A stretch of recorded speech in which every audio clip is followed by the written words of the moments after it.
एक पुराना गांव कुसुमपुर।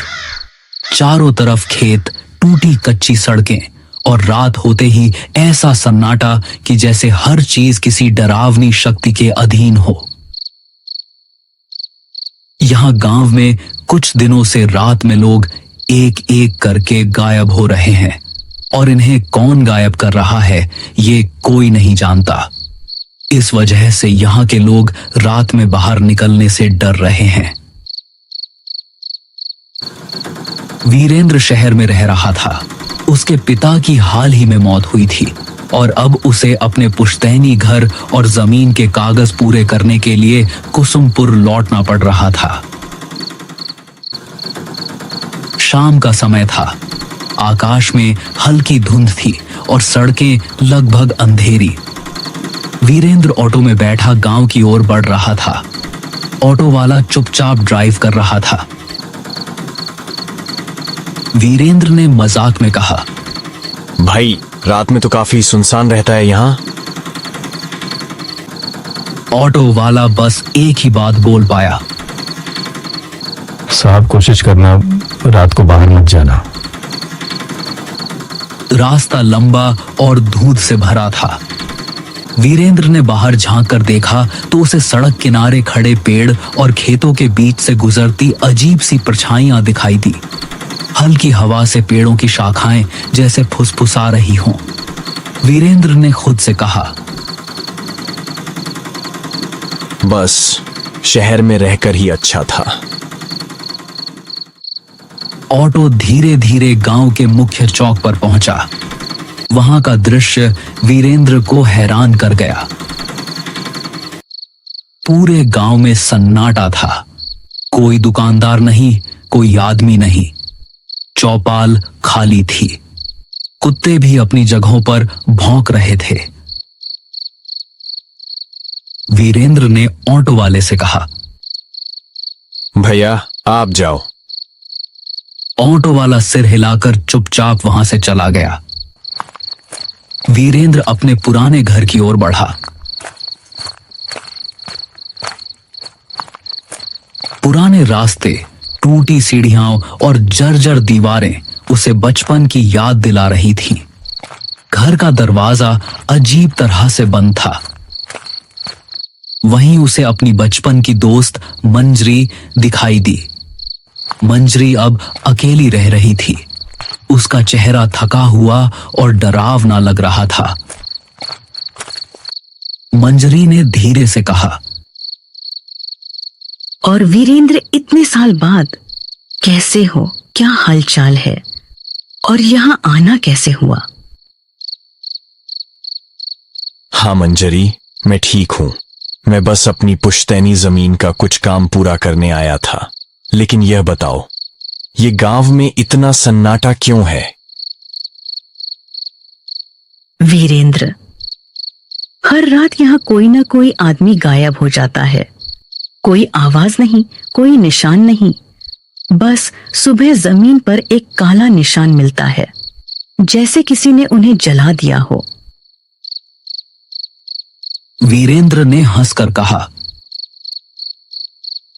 मंजरी, ये सब मनगढ़ंत बातें हैं। गांव वाले डरावनी कहानियां बनाते हैं। अगर तुम इसे हल्के में लोगे तो शायद बाद में पछताओगे। रात में बहुत अजीब चीजें होती हैं। आवाजें, परछाइयां और कभी-कभी नाम पुकारने वाली आवाजें। वीरेंद्र ने उसे शांत करने की कोशिश की, लेकिन उसके मन में डर बैठ गया। वह जानता था कि रात अब शुरू हो चुकी है और गांव का सन्नाटा धीरे धीरे उसे अपने घेरे में ले रहा है। रात गहरी होने लगी। वीरेंद्र घर के पुराने कमरे में बैठा, धुंध से ढकी खिड़कियों के बाहर झांक रहा था। हर खिड़की पर अजीब सी परछाइयां गुजर रही थीं। कभी हवा में फुसफुसाहटें, कभी दीवारों के पीछे किसी का नाम पुकारना। वीरेंद्र ने सोचा, यह सब अजीब है,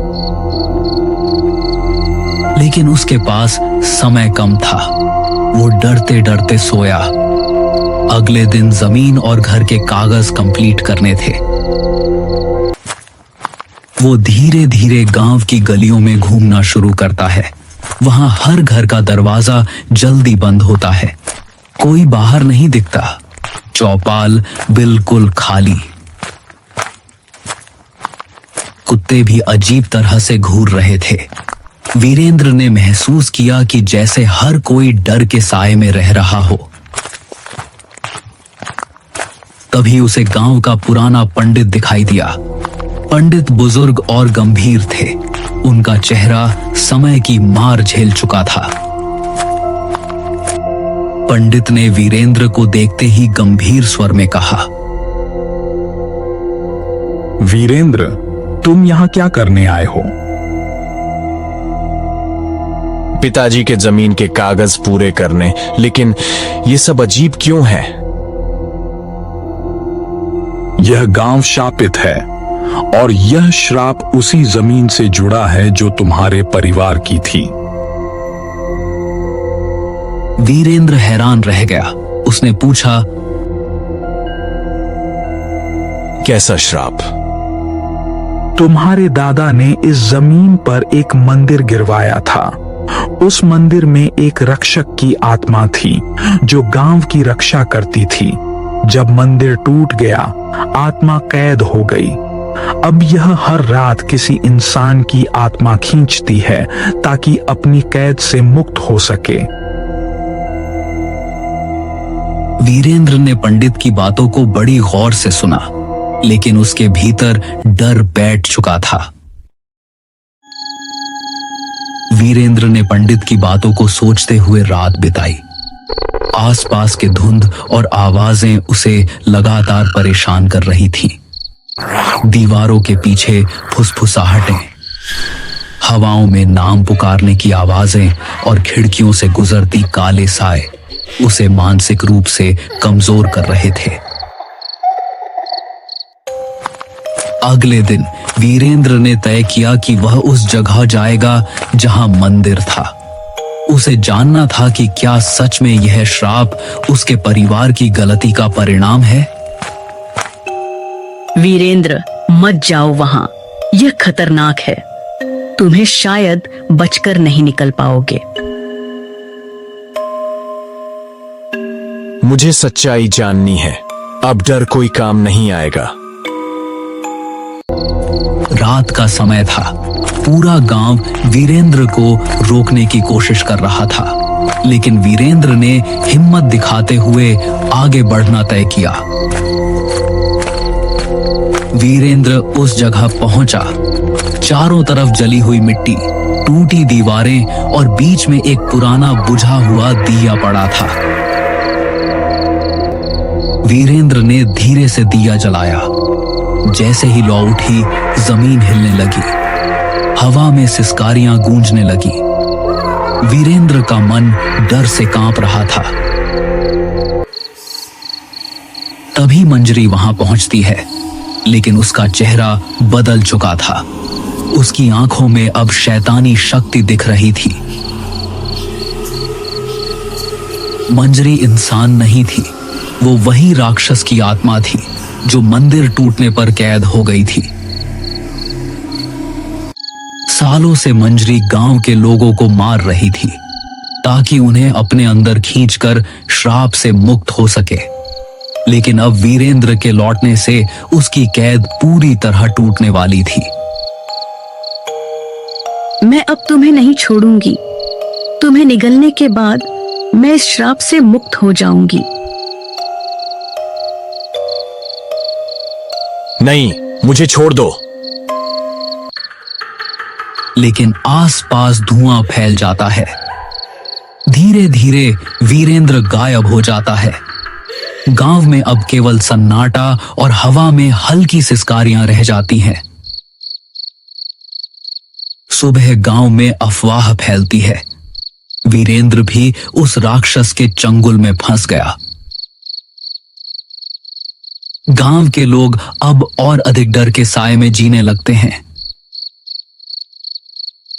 कुसुमपुर की धुंध अब और घनी हो जाती है।